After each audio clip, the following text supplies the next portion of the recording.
저와 여러분이 십자가의 은혜로 구원받은 사람들인 줄로 믿습니다. 우리가 십자가의 은혜로 하나님의 자녀가 된 사람들이죠. 그래서 우리는 대단한 사람들입니다. 신이신 하나님의 자녀가 된 우리는 실로 대단한 존재들입니다. 지난주 부활주일에도 말씀드렸듯이 우리는 예수님과 함께 죽고 예수님과 함께 부활하는 그런 부활의 존재입니다. 믿음의 성도가 무엇인가에 대해서 꼼꼼히 살펴보면 성도는 정말 대단한 사람들입니다. 창조주 하나님, 그 하나님의 아들이죠, 딸이죠. 그 십자가에 죽으신 부활의 예수님이 지금도 우리와 동행해 주시죠. 하나님의 영 성령께서 우리 안에 거하시죠. 또 영원한 천국을 우리는 다 소유했습니다. 그렇기 때문에 우리는요, 대단한 사람들이고 한편으로 대박난 사람들입니다. 우리는요, 영적으로 로또 맞은 사람들입니다. 그런데 우리가 이렇게 대단한 존재임에도 불구하고, 우리가 이렇게 엄청난 사람임에도 불구하고, 정말 실제 삶 속에서는 정말 예수님을 닮지, 또 하나님을 닮지 못할 때가 참 많이 있음을 고백하게 됩니다. 오늘 성경에서 베드로 사도가 이야기합니다. 하나님이 거룩하시기 때문에 하나님의 자녀된 우리들도 거룩해야 한다. 그래서 거룩한 자가 되라 라고 권고합니다. 이 권고가 참 부담이 되는 말씀이죠. 이 부담이 되는 이 거룩한 자가 되라, 이 거룩에 대한 이 부담감을 주는 사람이 베드로만 있었던 것이 아니라 여러분 잘 아시는 사도 바울도 틈틈이 거룩을 강조했습니다. 데살로니가전서 4장 3절에 보니까요, 다 같이 한번 볼까요? 4장 3절에 보니까 하나님의 뜻은 이것인데, 그것이 뭐라고요? 너희의 거룩함이라. 하나님의 뜻이 있는데 그것은 너희가 거룩한 것이다. 그 밑에 4장 9절에도 보면 4장 7절에도 말합니다.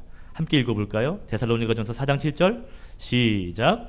하나님이 우리를 부르심은 부정하게 하심이 아니요 거룩하게 하심이니. 하나님 우리를 부르신 목적이 있는데 부정해지려고 한 것이 아니라 거룩함을 위해서 우리를 부르셨다라고 사도 바울도 이야기했습니다. 성경에 보면 많은 사람들이 거룩에 대한 이야기를 강조했거든요. 구약시대도 마찬가지입니다. 그런데 많은 사람들이 그렇게 살지 못한 형편이죠. 또 성도들은 이 거룩에 대한 이야기를 들을 때마다 심적으로 부담감을 갖게 됩니다. 이상하죠? 우리가 그렇게 대단한 사람인데, 그런데 거룩한 삶에 대해서는 자신감을 잃어버립니다. 하나님이 거룩한 건 믿습니다. 하나님 거룩한 건 인정합니다. 그런데 성도의 거룩한 삶에 대해서는 자신감을 상실합니다. 우리도 하나님처럼 거룩해야 되는가?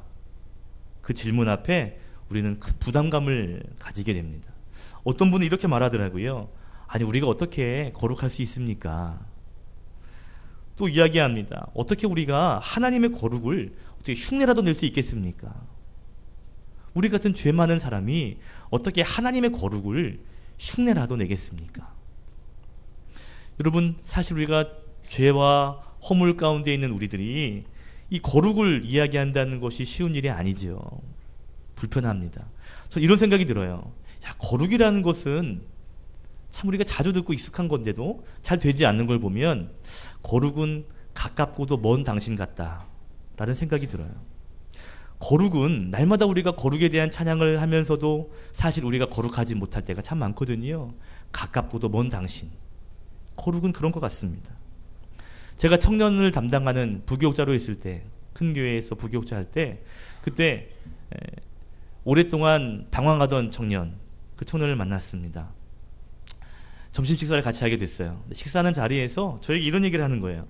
목사님, 제가 교회를 다녔지만, 오랜만에 교회 왔지만, 교회에 온 것, 또 기독교인으로 산다는 것, 이거 참 짜증납니다 라고 저한테 얘기하는 거예요. 대놓고. 밥 먹다가 제가 체할 뻔했습니다. 목사랑 밥 먹는데 교회가 짜증난다 그러고 설교 듣는 때 짜증난다 그러니까 제가 좀 당황했어요. 그래서 제가 그랬어요. 왜 그러냐 물었더니요, 이렇게 말하는 거예요. 목사님, 교회 가면 또 설교 들으면 이건 해라, 이건 하지 마라, 이건 안 된다, 이건 된다, 이거 해야 된다 라고 자꾸만 이야기하니까 점점점 숨통을 조이는 것 같습니다. 이런 규제가 막 나를 이렇게 올가매는 것 같습니다. 아니, 하나님은 사랑이시라면서 사랑이 많은 분인데 왜 이렇게 제 목을 조이는 겁니까? 왜 이렇게 답답하게 합니까? 교회가 짜증납니다. 마치 이렇게 살아야 돼라는 매뉴얼을 주는 것처럼 이렇게만 살아야 합니까? 불편합니다 라는 이야기를 하는 거예요.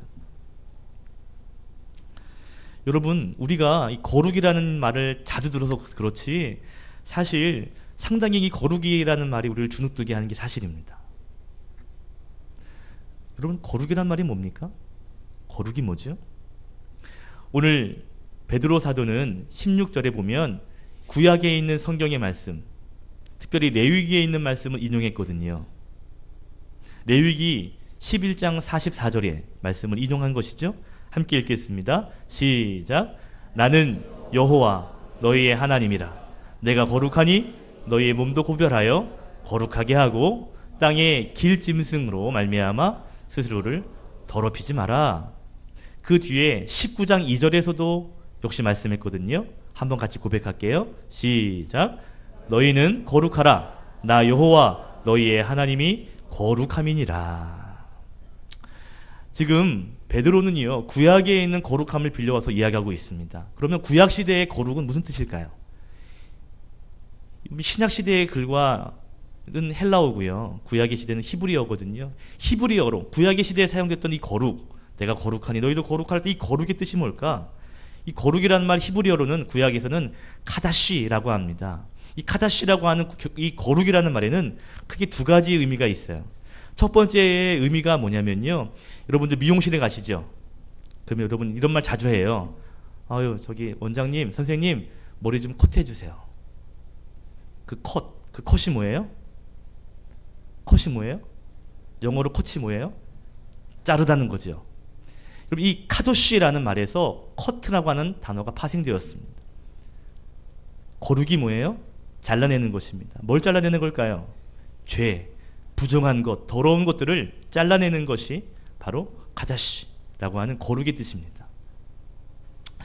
하나님이 거룩하시다라는 것은요, 하나님은 죄를 다 잘라버리셔서 죄가 있으신 분이 아니라는 거죠. 그래서 하나님은 순결하다, 깨끗하다라는 뜻으로 거룩을 이야기합니다. 잘라내다. 그런데 잘라내다와 함께 또 한 가지의 뜻이 있습니다. 그것이 뭐냐면요, 분리하다는 뜻이 있습니다.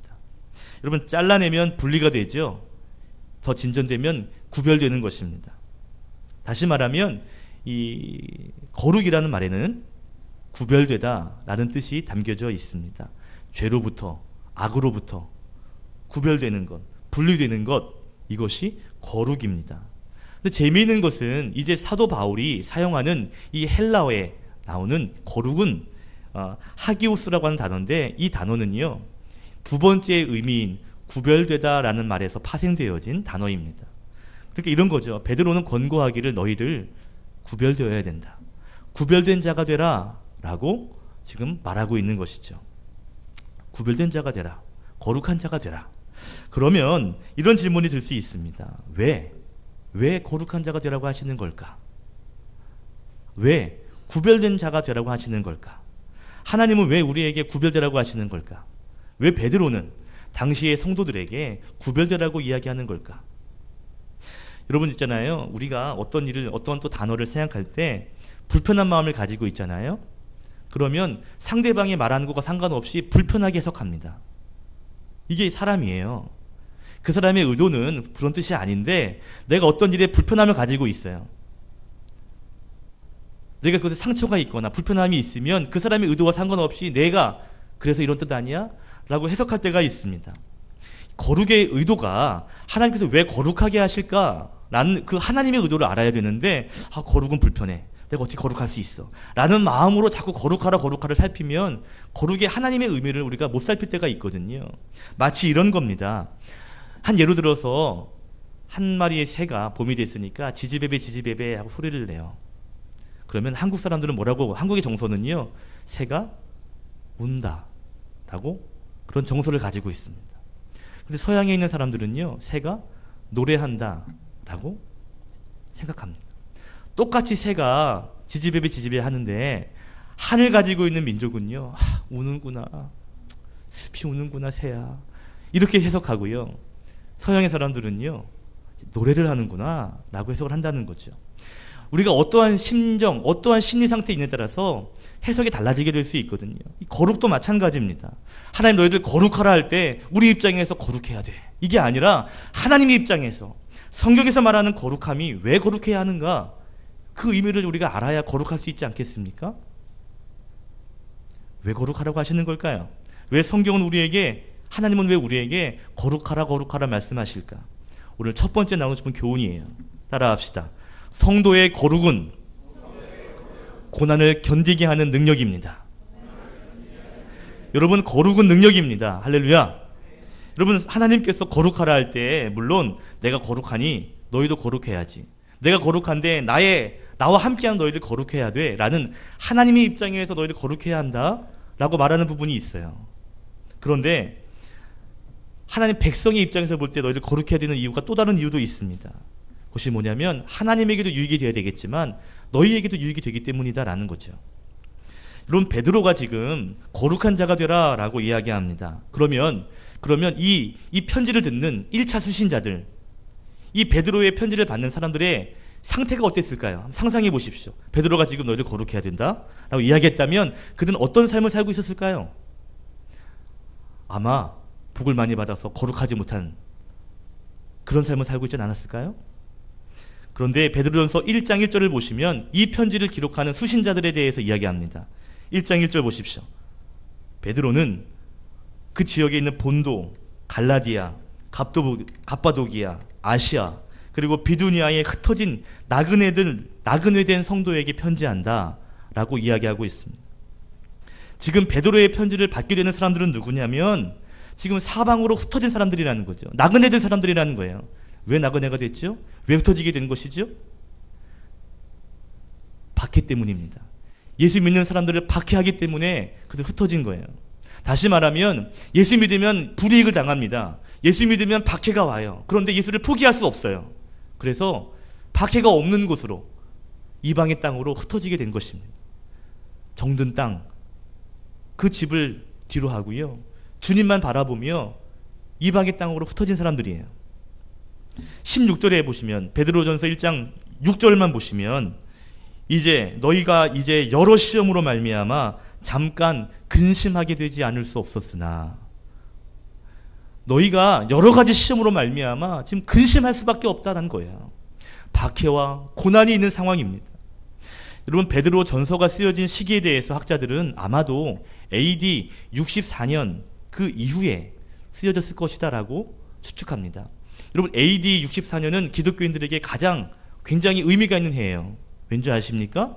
당시 로마의 황제가 네로였는데, 네로가 이 로마에 불을 질러요. 대화재가 일어납니다. 그런 다음에 그것이 누구의 범죄냐면 예수 믿는 사람 때문에 이렇게 한 거다, 그들이 일부러 불을 질렀다 라고 그 죄를 덮어 씌웠습니다. 여러분, 불이 나서 가족이 죽었어요. 재산이 다 타버렸습니다. 얼마나 분노가 생기겠어요. 근데 그 분노가 누구 때문이라고요? 예수 믿는 사람 때문이다. 그러니까 사람들이 박해가 극에 달하기 시작합니다. 경제적으로, 사회적으로 예수 믿는 사람들이 엄청난 고난과 핍박을 받게 되었습니다. 이제 그들은 자기의 신앙을 지키기 위해서 정처 없이 떠돌아다니는 나그네 신세가 되고 말았습니다. 사방으로 흩어지게 된 것입니다.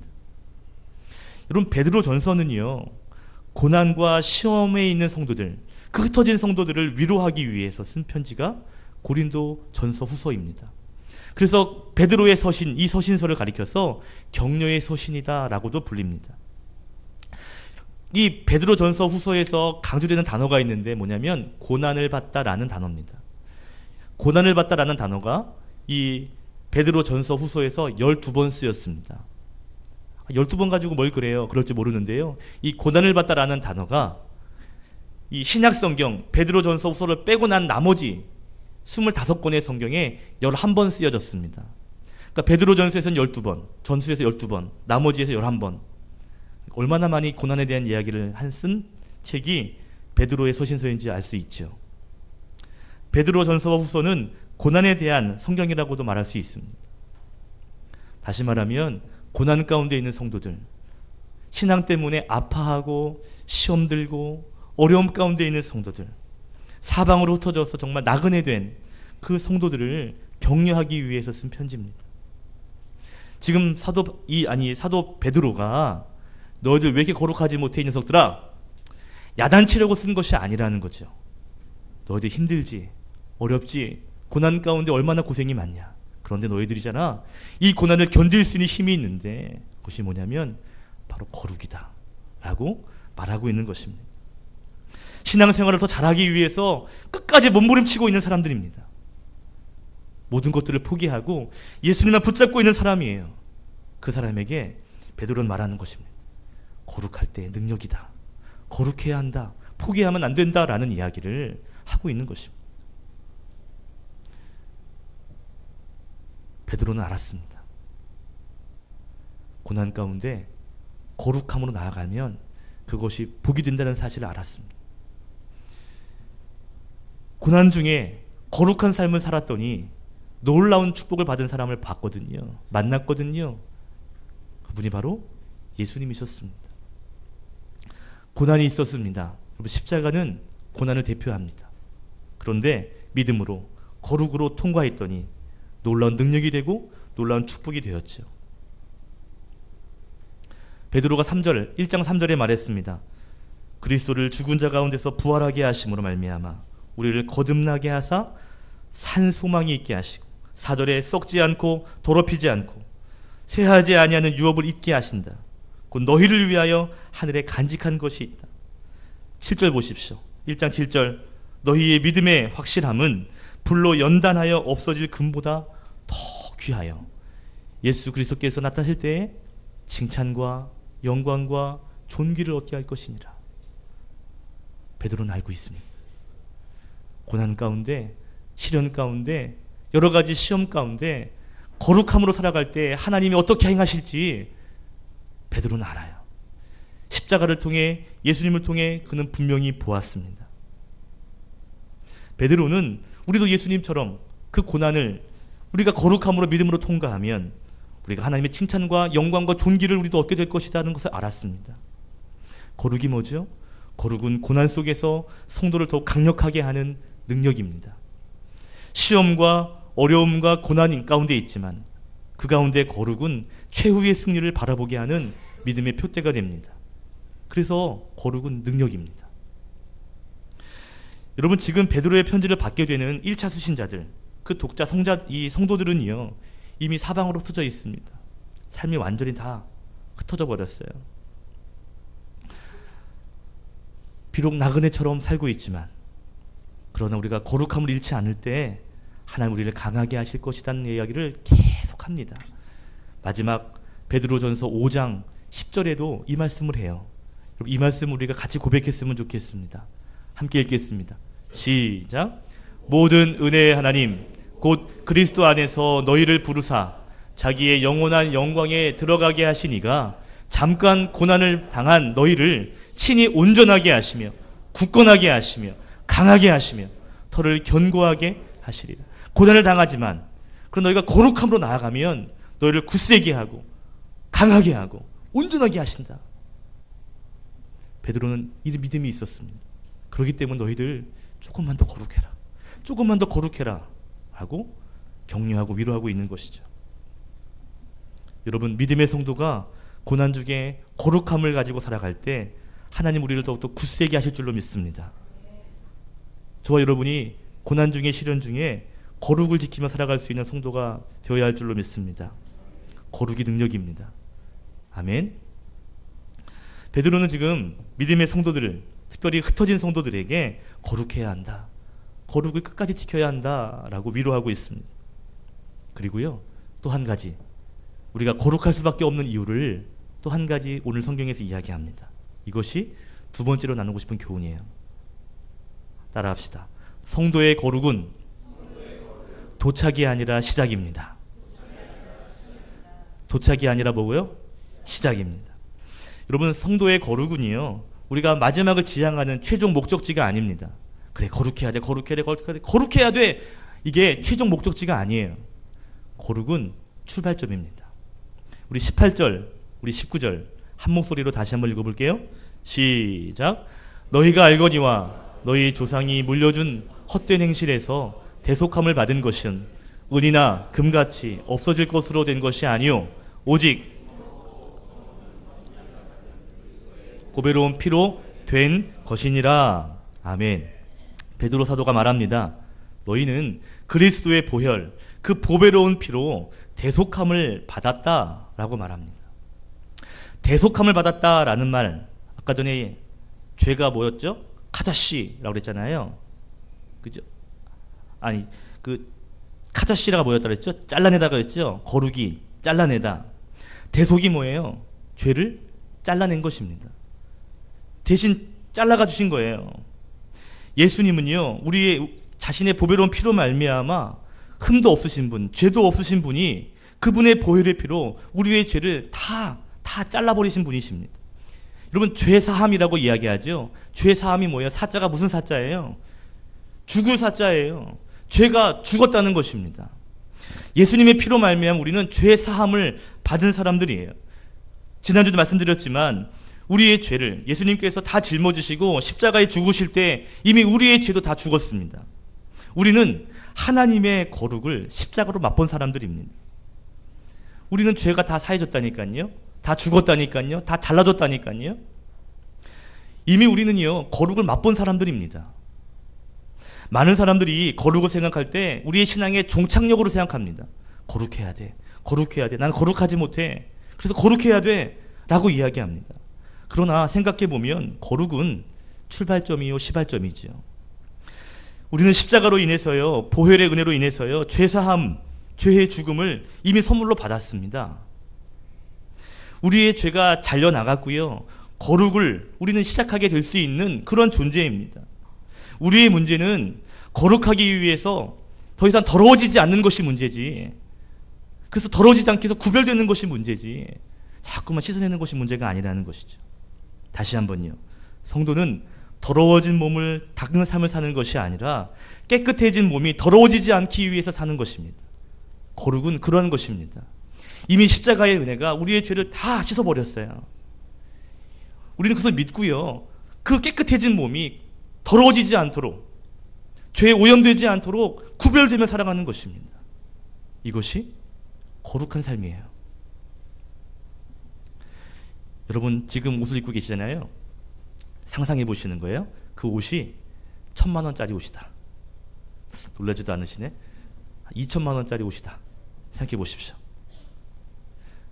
제 이 하얀색 와이셔츠가 500만 원짜리 실크로 만든 그런 원단의 최고급 옷이다. 상상을 해보세요. 여러분이 지금 입은 옷이 그런 옷이라.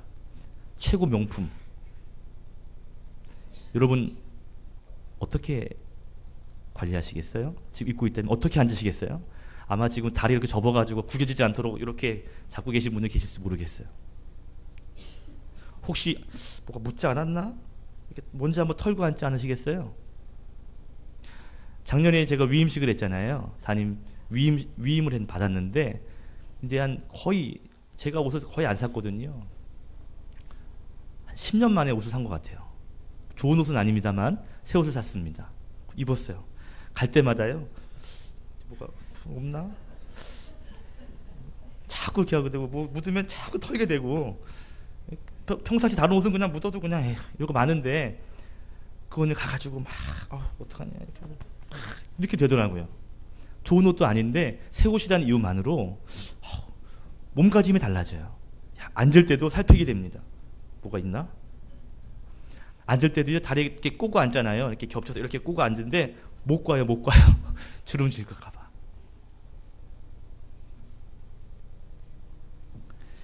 우리가 옷을 입어도 신경 쓰이게 되는데요, 보배로운 피로 우리가 죄사함을 입고 거듭남을 입었다면 우리의 행동이 어때야 될까요?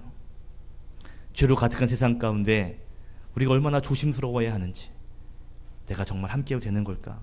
내가 어떻게 해야 되지? 어떻게 해야 되지? 이런 마음을 가지셔야 되지 않겠어요? 거룩은 그런 것입니다. 거룩은 거룩이다 이게 아니라 어떡하지? 주위를 살피고 구별되기 위해 몸부림치는 것이 거룩입니다.